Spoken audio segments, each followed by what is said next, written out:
It is Wednesday, my dudes, and you know what that means. It is time once again to revisit Adventure Woods. And it's another big, long episode. I'm trying to think if this is the second consecutive longer episode, and I think it is. I think the last episode we did was like just under 35 minutes, and this is just over 35 minutes. In fact, I recall saying in last episode's commentary that I really ought to stop predicting the length of these episodes as I commence my commentary, because I inevitably realize something is amiss with the footage and I need to edit it again, and then that prediction ends up being wrong. But I've committed to it now, so hopefully I did a good job editing this video together. It certainly took a very long time. Usually editing these Planet Coaster videos, like the footage, is not too bad. You just I don't know, speed the footage up by like 9 times, and that's generally a good speed for the whole video. But as you may have been able to tell from the title, the thumbnail, and the last minute of footage you've just watched, this is a slightly more difficult episode. I'm not just building buildings and paths and plants, I'm building a roller coaster. And these videos tend to be a little bit more difficult to edit, because as I'm building roller coasters, there's lots of really monotonous smoothing that needs to take place that takes ages, and I've got to time-lapse that to be very, very fast, faster than I'll be able to do like a regular bit of time-lapse, like if I was just building a pathway or a building or something. And then there's parts where I'm just riding the POV a few times just to check the smoothness, and that doesn't need to be in the video at all. So I have to be a lot more conscious when editing the video, which sounds really bad, right? It sounds like I have a really poor standard of quality when it comes to editing my videos generally. I do try and put some level of quality into these videos, but it's just, it requires a little bit more thought. Or I guess, I don't know, it's like when you go for a drive, you know, when it's like a 5-hour drive, you get to where it is you're going and you're just exhausted. It's just me, but it's just the monotony of having to do a thing. Like, just driving isn't that difficult. You are paying attention, but just doing it for such a sustained amount of time, you end up feeling really worn out and stuff. So, guys, if I sound really tired and worn out doing this commentary, that's why I've just spent like the past 3 hours editing this footage together. I was going to just take a break and then come back maybe the next day and do this commentary. And hey, that might end up being what I do. I might watch this video back and think, wow, I sound like I'm on the verge of collapsing. So I'm going to just redo it. But hopefully that won't happen. So what are we doing in this video? I'm now going to introduce the subject of the thing that I've already started. And that is this roller coaster here. It is an Intamin launched coaster. Oh, see, now I gotta check. And you know, it's a long old video. I gotta fill out the time somehow, so I'm just gonna continue commentating whilst I open Google Chrome. Hey, it's a staple of this series at this point, so why not just it's based on the Abyssus roller coaster at Energylandia. Now, what is the Abyssus roller coaster at Energylandia? It is, I'm opening now the Google Abyssus Wikipedia. Here we go. Abyssus is a steel-launched roller coaster at Energylandia in Zator, Poland. Probably pronounced that wrong. But who makes it? Wikipedia's just not loading. I've just read the summary on Google. Vekoma. I've just seen. So it's based on a Vekoma multi-launched coaster, even though this track that I'm using is the same track as Copperhead Strike, which I'm now just Googling because I think that's Intamin. No, it's made by Mack Rides. Don't know why I was so fixated on Intamin then. So yeah, this is based loosely on the layout of Abyssus at Energylandia. It's a bit bigger than the layout of Abyssus at Energylandia, but it was based on that nonetheless, which is a Vekoma ride. But then the actual track type is the Copperhead Strike style track, which is a Mack Rides multi-launched. I don't know what the main theme of that is, but I did make a small mistake in that this ride type in the game is literally only here so that you can recreate Copperhead Strike. Like, Copperhead Strike came in, you could just build Copperhead Strike. It's in the game, all the signage, and it's this coaster type. And this coaster type needed to be made specifically because it has the Copperhead Strike train. See those black sort of old style vintage cars? That's the train style for Copperhead Strike. And I just built this thinking, oh, I don't really like the train style, but I know this is kind of the right sort of track for the ride I want to build. So I'm going to build the ride. Then when it's done, I'm going to change the cars to look more kind of generic or more in keeping with the theme I'm going to go for. The theme I have not decided on just yet. But I should have checked before embarking on however many hours it took to build this roller coaster, because as it turns out, you cannot change the cars for the Copperhead Strike type roller coaster in Planet Coaster. I think this roller coaster does have a mirror, there's an identical model of this coaster in the game that does not have the Copperhead Strike trains. It's just generic trains, I think. So I probably should have just tried out things first before committing to this, but it's fine. It's all in the past. And I was able to, retroactively come up with a theme based around the theme that I'd sort of forced myself into. So I just called this Phantom Road. It's a cursed road. That's why it looks like a plate of spaghetti, and there's like a crashed car at the entrance that's the same style as car. It's a very loose theme, okay, but I had to work with the cards I'm dealt here. I dealt the cards myself, so it's not like I'm completely free from blame here. I'm just saying that was a little bit of a difficulty I had. Now, is this ride realistic? Probably not. It's very big. The layout itself, like I say, was based on Abyssus, but I was just looking at like an aerial photo of Abyssus, and just like there's a POV on YouTube from the Holiday Park Zator YouTube account, which I think is an official affiliated account, like the title and description all in Polish. So that's the video I used. It's literally just a drone shot of the ride being tested before all the scenery was finished, so you can see the layout of the track really easily. And I just based this coaster's layout on that. And I kind of got the scale a bit wrong. Like, I think I made it way too big. And like all the hills and the loops and all that, they are gigantic.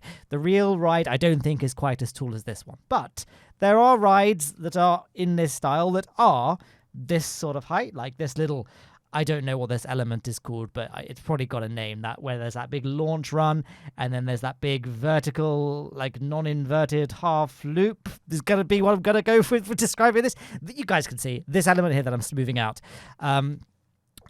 Where was it? Oh, yes. It's probably way too big, but I feel like it's within the realm of possibility. It doesn't defy physics, I don't think. I say this as a YouTuber who's built a career on being good at a physics-based sandbox game, but whatever. I don't think this violates any of the laws of physics, that element. And I think maybe a Velocicoaster,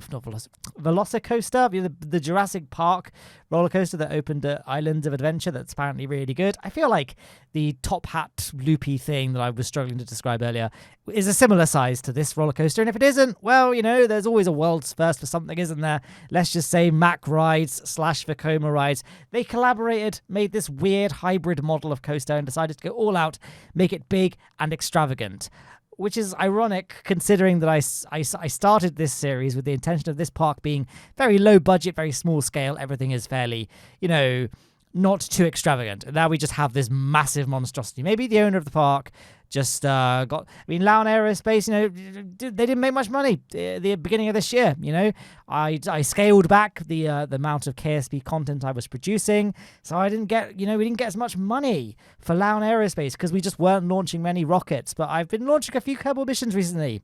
I say recently for me, I am doing this commentary in November 2022. For you guys, it is later on. I mean, I'm guessing I'm going to maintain some sort of regularity to the Kerbal Space Program upload schedule into 2023, because obviously Kerbal Space Program 2, in theory, releases soon.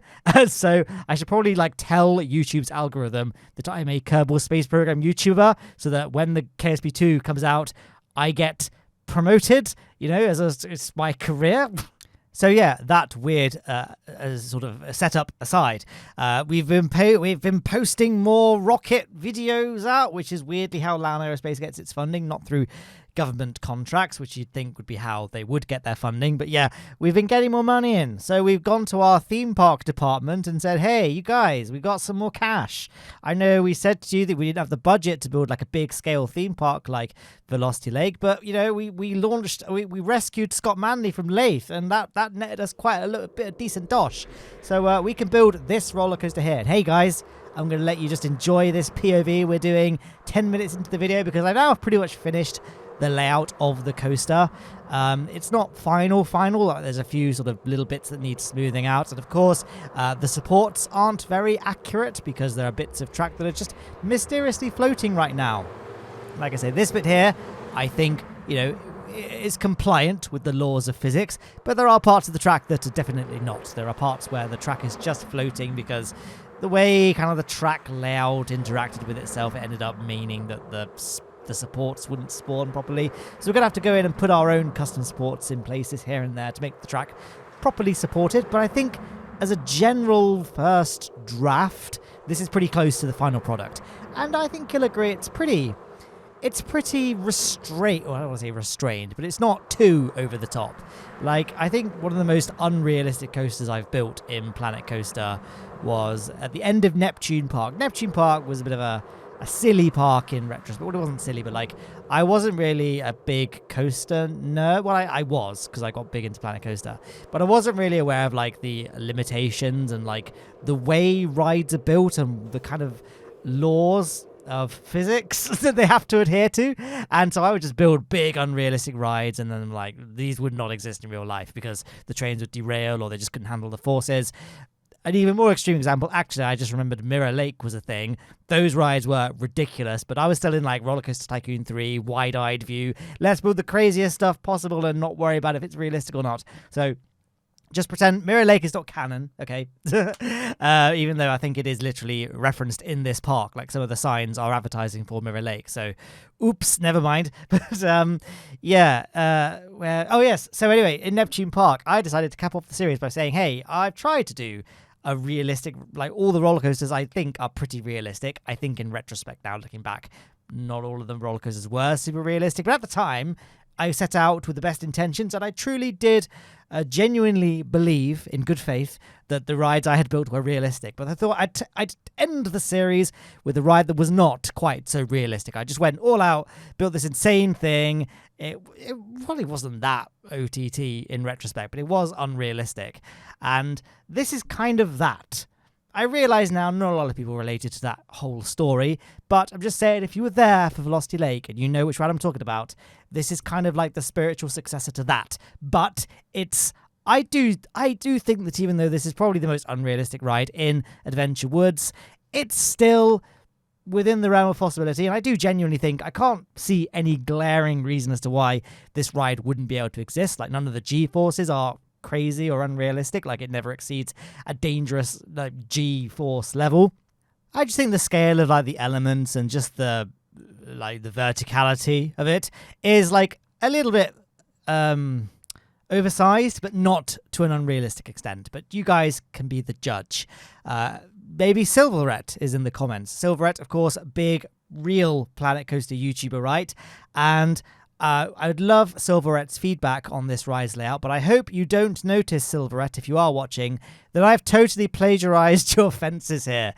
These are great fences. I'm not blowing my own trumpet there. Is that the right way you word that phrase? I don't know. I'm not patting myself on the back there. I just completely stole this fence design from Silvarret's Grapefruit roller coaster. If you want to see someone who's good at Planet Coaster playing the game and building something that I'm trying to achieve here, I know Silvarret's main shtick is that he will build big fantastical parks. Amazing, love it, love you, Silvarret. But he made a ride that was like meant to be realistic and like basically the vibe that I'm trying to aim for with Adventure Woods, where it's not overly themed. It's just a nice, realistic looking ride with realistically proportioned scenery. Not too big budget, but still, reasonable budget. You get the gist. He made that, and he surrounded the layout of this roller coaster with these fences that were built with the chimney pieces and the brick wall pieces. I'm like struggling to describe it now because I can't quite remember, and it's not on screen anymore. So, but I'm just saying, if you guys want to see the source of where those fences came from, just go on YouTube and type in Silvarret Grapefruit. If I remember to put a link in the description, then I will put a link in the description, but I can't guarantee that. I've said before, I proof watched these in my living room on a lounge. I'm sitting on the sofa, probably got a beer in my hand. So Beth, you're probably watching this with me, right? Wake up, write this down, send me a text reminding me to add a link in the description at some point to Silvarret's Grapefruit series. I did send Silvarret a DM actually to see if he wanted to say it, but he didn't get back to me. So sorry, Silvarret. Anyway, is there anything I need to talk about with this ride that I've not talked about so far? I mean, I guess Not really. I'm just, before I move on to something else, and I spent that long talking about the fences for the ride. I will say that it was a bit of a puzzle, as is usually the case when it comes to building paths in Planet Coaster. It was a bit of a puzzle trying to get the queue to leave the ride area. The station is very much imprisoned in the roller coaster's layout. So it was a bit difficult to get the path to leave properly because I wanted it to have no staircases. I wanted it to be fully disabled, accessible, and disabled exitable. You know, the entrance and exit both disabled. You can take a wheelchair on them. There's no stairs. Basically, like I say, I've been tired. I've been driving, hypothetically, editing this video, and it's just been a long day generally, guys. I had a pretty busy day. I had a pediatric at work. I work in eyes, and I was doing pediatrics in the morning and afternoon. And I find that usually that's not the case. Usually you do pediatrics in the morning, adult clinic in the afternoon, and that's generally a nice, more relaxing pace. Pediatric clinics all day, I'm just way more tired at the end of the day because it's like, you know, with children, you've got to be like 110% energy to kind of guess, yes, we're going to look at your eyes, and children don't want me to look at their eyes, so I have to be like working with them and trying to throw toys at them and say, look at this, it's Mickey Mouse. And, yeah, by the end, I'm just like, oh, I'm ready to just go to sleep. But instead, I choose to spend 3 hours editing a Planet Coaster video, and then, for God knows why, can I say that? Is that, whatever, no one watches these videos, it's fine. And then for goodness knows what reason, at 10 p.m, I decide to just do a commentary. It's a Monday for me, guys. I know I said it's Wednesday, my dudes. I say that for your reference. For me, I edit these on whatever day I can, and it's a Monday night for me. I've got work tomorrow, and this is how I'm choosing to spend my evening. But it's okay. I do it for you guys. I do it purely for the money. I anticipate this video is going to earn me up to £7 if the analytics of the previous videos of Adventure Woods are anything to go by. So I'm going to be able to buy myself a half a pint of beer. The rate inflation is going at the moment, so I can look forward to that at some point in the new year when the literal dozens of pounds roll in from this video. I think I might have crossfaded the footage just here. I can see what I'm doing here. I'm adding a wooden banister to the fencing here, and I think earlier I was placing some fencing for the main queue line, and it was just really long and boring, so I just did a clock wipe effect, because I'm like, no one wants to see me do this for its entirety, even if it's time-lapse. So I just crossfaded across, and I'm now desperately looking at the screen to see if I have in fact done that. But now I'm building a custom support. So that's going to be super weird if I didn't actually do that just yet. I'm like now just zooming out on my Vegas Pro timeline to see if I have. And I can't tell, to be honest. I should probably just pause the commentary and check. Oh, no, actually, I can see. Yep, no, I can see in the background of the left-hand side of the screen just there that I have in fact placed the fencing around the queue. So yeah, if you're wondering why I did that clock wipe and didn't address it because I was talking about who knows what at this point, that's why I just couldn't really time-lapse it to an acceptable speed that made it not boring. So I just did a clock wipe. I was like, you guys get it. You can see what I'm doing here. And it was a very, very, very long and boring process. And I think we can all agree that the end result was not worth it. It didn't really look that amazing. But, you know, it's just one of those little touches that you can do. Yes, it takes ages, but at the end of the day, it makes the path, or the fencing, I should say, not look like stock Planet Coaster. And that just makes it cool, I think. Like, to have the ride not look like a Planet Coaster recreation. I know that's a weird thing, but if you play Planet Coaster or, like, invested in this game, then you know what I'm talking about. Parks that don't look like they were made in Planet Coaster, they just have an extra level of impressiveness to them. And I can't really put my finger on, or I can't really put into words as to why, which is a shame, because I know it is my job to talk and put things into words, but you know me, this is the Matt Lowne podcast TM, as this series has become sort of colloquially termed as, because it's just, you guys know the drill right now. I don't address any of the footage. When I do, it's usually wrong, or I talk so slowly that the footage changes by the time I even made the point I set out to make, or I talk too fast and then I finish the point and then the footage is still not even really got to that whole. So I'm just saying that's the crux. That's one of the reasons why I don't talk directly about the footage too much. And I've already mentioned the whole the frame rate in the Vegas Pro preview window is very slow. Although I am now running my RTX 4090 graphics card, and it has not caught fire yet. And the Vegas Pro like preview window is much faster. Like I've actually been able to watch it. Like okay. I don't want to do the frame thing that like I did in the earlier episodes, because everyone started saying like this has become the new, if you draw a line from Kerbin to the sun to Juna, the angle that line forms at the sun should be 45 degrees. Like the new Matt Lowne phrase for this series. But I'm just going to do it just so you guys know. It's like frame. Like it's almost an acceptable frame rate. Like it's still, because the camera moves around so much, it's still like sometimes difficult to grasp what I'm doing in the moment. But I can tell, for example, now I'm building a station canopy. Not a great example because the camera's not moving at all, so it wouldn't have mattered what the frame rate was like. But, you know, that's just what I'm saying. That's what yeah. So I didn't decide to go for a overly themed station because, like with pretty much all of the rides in this theme park, bar a couple, I wasn't going to go for an overall theme. I was going to go for a very generic station design because I don't really like playing Planet Coaster, to be honest. It's a bit of a boring game. JK, of course. But I don't really like building themed buildings. Like, it's so complicated. It's so easy to just look at the parts list available and you just get completely overwhelmed and have no idea where you start. So then you go on like YouTube or Reddit to look at what other people have done, and then you feel very completely inadequate with your own skills because everyone's amazing except you. So it's so in the end I say, you know what? I'm not going to bother. I'm not going to bother theming, right? There's no police here. No one's going to arrest me. I'm just gonna not do a theme. I'm just gonna do my own generic thing. And most theme parks, outside of the obvious ones like Disneyland and the other one that's got lots of theming, what's it called? The name escapes me. But like Dollywood is another one that is very heavily themed. Universal Studios, that's what I was trying to say. But even like Alton Towers, the big one in the UK, and Thorpe Park as well, they have a bit of theming, but not as much. But outside of that little bubble of theme parks, most theme park stations, like the station is very bare. Like look at like Top Thrill Dragster, for example.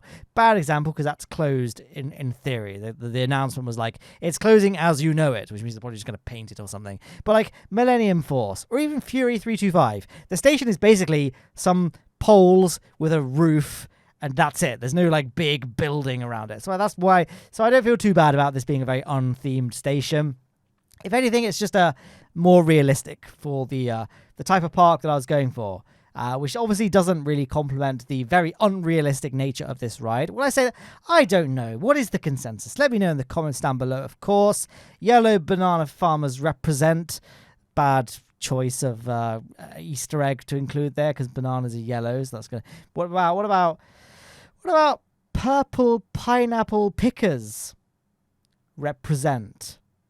I don't know. Whatever. Some of that's purple because it's the color of the track. So what a beautiful way to inadvertently talk about the content of the video for a second. Why is it called Phantom? No, I already saw that, didn't I? But the name Phantom Road was inspired by, and when I say inspired by, I mean I just copied from the racetrack from the video game F-Zero GX. What a game! And one of the final, so it's a bit like in Mario Kart. That's a game that everyone has played, right? So in Mario Kart, you start with like a couple of different cups with a few tracks. Then as you progress through the game, you unlock more cups in all the advanced tracks. I think that's how it worked. Well, that's how it worked in like Mario Kart, GameCube, and Wii. I don't know if that was the case for the Wii U and Switch Mario Karts. In fact, I don't think that is how it worked. But basically, in the old school games, you like did the normal cups and you'd unlock more advanced racetracks. So anyway, the final cup you unlock, the final course in the final cup was a track called Phantom Road Slimline Splits, I think. And my goodness, it was so difficult. It was such a good track. It was so hard. And also the final level of the campaign mode for F-Zero GX was set on Phantom Road. And that mission was... I have traumatic memories of not just that mission, to be fair, but the entire campaign mode of F-Zero GX was so difficult. Like, even normal mode was crazy. Now, granted, the last time I played the campaign mode was when I was 12, so, you know, this is like memories that were formed 15 years ago. No, 16 years ago. I'm so old now. They were formed 16 years ago, and you know, the video game skills with a Z that I had when I was 12 probably isn't as the same as what I have now.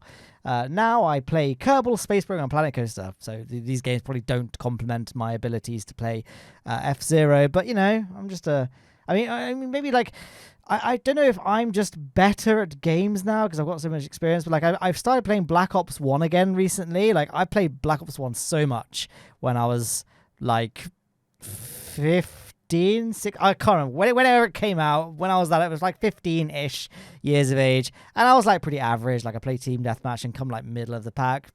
Usually, don't want to get too cocky here, but I was usually towards the top. But I got it recently again, and I joined lobbies, and I just completely dominate. Like, it's very weird when I'm not the top player in Team Deathmatch, and I'm like always carrying the team. I've been playing. I played a bit yesterday, and I was like, I got a kill to death ratio of 23 in one game. Like, I feel like, is everyone just worse, or have I just like unlocked some core memories of this game that no one else playing at the moment has, or what? Maybe I'm just really arrogant and cocky, or maybe I've got that pay to win advantage because I've got 144 FPS screens, like my monitors are 144 Hz refresh rate. Who knows? But maybe, you know, having that kind of adult brain, bit more patience, bit more kind of jaded and grizzled and fed up with the world has just made me more patient and more maybe my desire to kill has just grown for all these years, and I'm like, yes, I will now, after dealing with the pains of adult life, I go into a game like Call of Duty and I can just live out the fantasy. And all of this is said as in joke, by the way, in jest.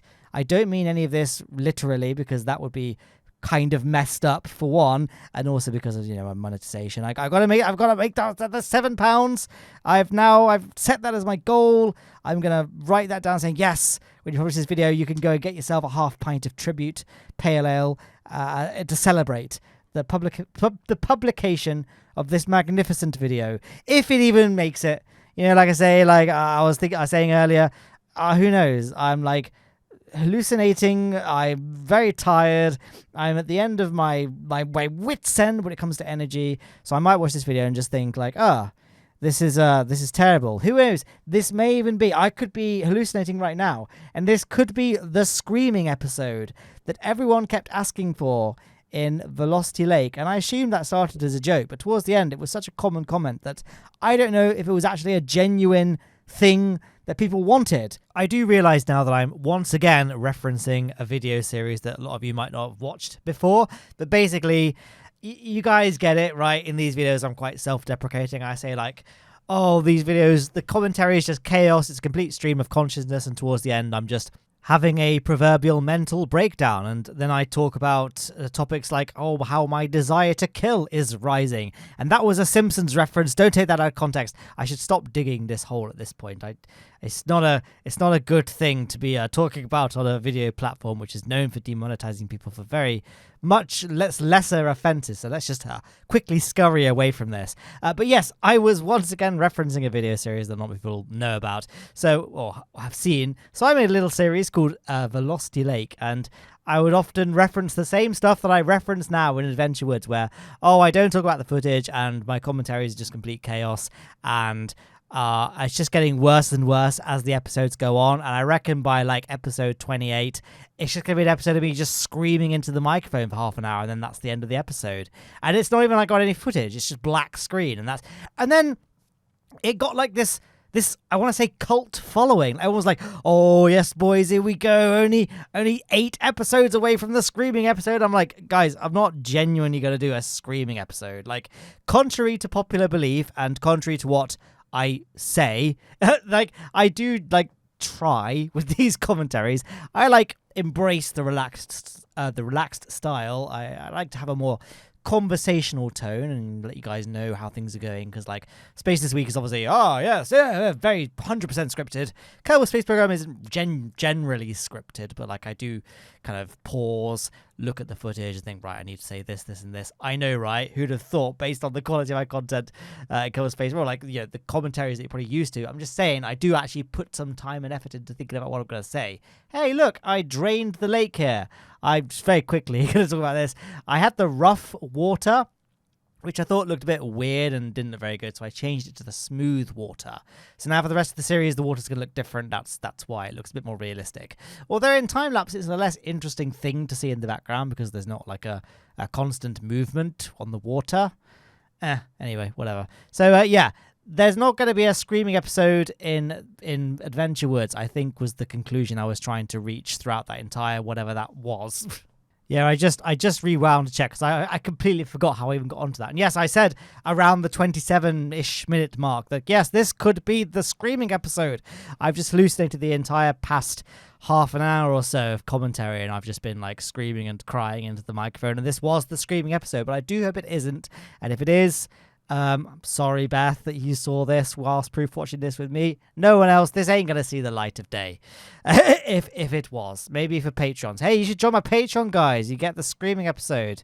That's not a promise. Whatever. It's like £1. I feel like my Patreon's pretty good, right? You get your name on the end screen, except in Planet Coaster videos, so bad time to bring this up. But it's only like £1, you know? And you get an ad-free version of Space This Week. So, yeah, great. Going to end the Patreon promotion right there. I mean, I'm guessing people watching this video are probably like a bit more intimately familiar with my channel than most, so you probably already know this, but yeah. Oh, I've got new merchandise for me. Yes, I realise now this is another inherent disadvantage of doing these commentaries so far in advance that this is probably old. This will be like couple of months old. Actually, no, I don't think it is. I mean, what is this? Episode 13. Unlucky for some. Should have referenced that number earlier. I really hope it's episode 13 now. Now, I'm now once again voyaging over to my second screen where I've got Google Chrome open. Let's just double check. So I've just published episode 8. So I'm 5 weeks in the past for you guys, or you guys are 5 weeks in the future. So, you know, pick your side of the story sounds better, right? You're in the future. What I call the present, you guys call the past. So you guys are like way ahead of what I'm doing right now. That was a Flight of the Conchords reference. If you like the video, if you got that. And once again, at the 32-minute mark, I'm now going to say, guys, you should like and subscribe to the video if you are enjoying it so far. If you're not enjoying it so far, I'm impressed, really. You should like the video to sort of pat yourself on the back, really, for getting it this far in, because, like, you made it most of the way, and if you've hated the whole experience this entire time, then I don't know what to tell you, you know. Maybe you should buy yourself a nice new t-shirt, the Deep Space Kraken Slayers t-shirt. Do you guys want to? I'll give you guys a little inside scoop. I might have shared this on Patreon. So hey, there's another Patreon scoop. But yes, or Patreon promotion. But yeah, if you guys have seen the Kraken Slayer shirt, and I'm not going to show you it on the video, you got to click the link in the description to my merch store to see it, or maybe it's on the merch bar below the video. I could never quite get that to work properly, but whatever. You can find it very easily through the description. Look at the Deep Space Kraken Slayer design. I didn't design it. I didn't draw it. A graphic designer came up with it. I'm now going to show you the image that I sent to that graphic designer. How about that? So aren't you impressed of what they managed to cobble together, considering this thing that I sent them? Just a weird, horrible Photoshop of just things I found on Google Images to send them. So yeah, hats off to the Bonfire graphic design team. They did a great job. And you should reward them by buying my merchandise. This is how I treat, this is the level of respect I clearly show for you guys. So making it this far into the video, I just sell my merchandise to you. But I thought that was an interesting little behind the scenes scoop. And honestly, guys, I'm probably it's now 20 to 11 for me. And I've not eaten my dinner yet. I'm very hungry and tired. I'm not going to remember the fact that, oh, yeah, I could share this on Patreon to give my Patreon some behind-the-scenes access, because Lord knows I don't give them much. No, I didn't say that. I give them so much. I give them ad-free access to Space This Week 1 day early and other things when I get the chance to do them. But I'm just one person, guys. I don't have a producer. I always think it's weird that, I don't think it's arrogant to say that I'm a somewhat big YouTube channel, right? I have over 500,000 subscribers, so I'm definitely not a small YouTuber. I still think in the grand scheme of things, I'm a small YouTuber, but I'm not I feel like I'm a significant, but I see channels with 150,000 subscribers or even less than that, and they've got producers working for them and production teams, and for me, it's just me. I don't have an editor or producer or a script writer or anyone really. It is literally just, this is a one-person operation here. So I just don't have enough hours in the day to do all this, and I don't do this full-time. I have a full-time job. I work 40 hours a week doing eyes, like we talked about earlier, showing children Mickey Mouse and trying to look at their eyes before they get scared and kick me. Yeah, no, for the record, I love my job. I'm not trying to slander that. So that's probably a big reason why I've stayed with it, right? If I hated my job, I would have quit the second I had an out, but that isn't the case, so that's why I'm still doing it. But yeah, and also I feel like YouTube, YouTube is a job, but it's not a career, and I feel like internet careers are very, very volatile. At any point, they could all just end, and I don't want to just be left then kicked to the curb. Showbiz is cruel and all that, and I've just got, I've quit my other job, and now I've got nothing, and I can't. So I don't want to be left in any awkward situations. Maybe KSP2 blows up, and I don't have to worry about my other job anymore. But it's something to think about. And I'm always very vague, aren't I, when talking about my other job, because I don't want internet weird people showing up at my place of work. So I try and keep my job title and what it is I do and where I work somewhat on the down low. Like, I know if you're like that dedicated to it, you could probably just find this out quite easily, but I don't want to make it, I don't want to go shouting from rooftops, basically. So what am I doing right here, moving away from this subject? This is like a total, I've now induced a full-on Streisand effect, haven't I? But I feel like at this point 13 total people are watching, so it's fine. But yeah, I'm building a photo booth. When you get off a roller coaster, you can buy a photo of you on said roller coaster from the photo booth. That's what I built there. And I also copied that over to the photo booth of Wicked Twister, that yellow coaster I built right at the beginning of the series, where I said, hey guys, it's episode 2 or 3, or very early on. I said, hey, the photo booth is terrible, isn't it? Well, I will fix this at some point in the series later on, and now we've done it.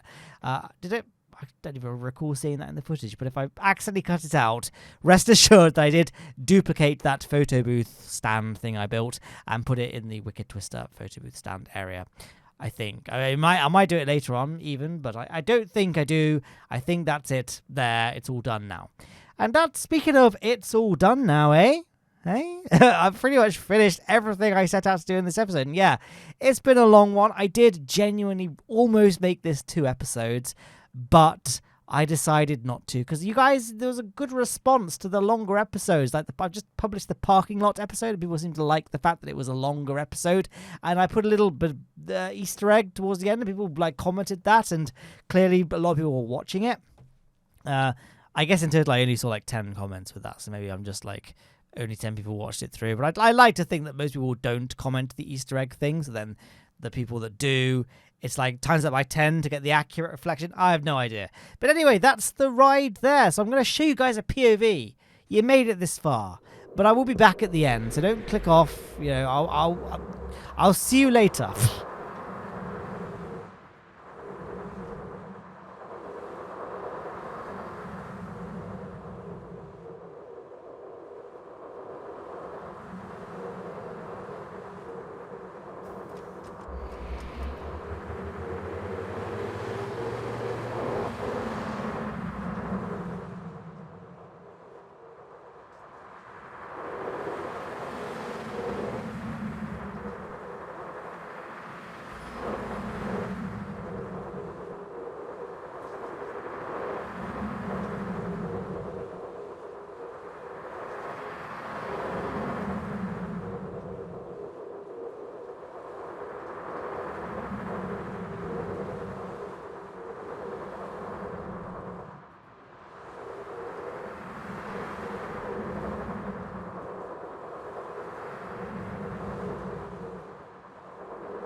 And there we are, just entering the brake run there. I'm not even sure if that is actually the final version of the coaster, I feel like I might have done some changes to the brake run later on, but I don't remember, so we'll just address that if we ever address it later on in this series. But thank you guys so much for watching this video, genuinely from the bottom of my heart. It means the world to me to read your comments on these Planet Coaster videos saying that you're enjoying them and all that, and I really love making these videos. So yeah, thank you for watching, and I'll see you next time.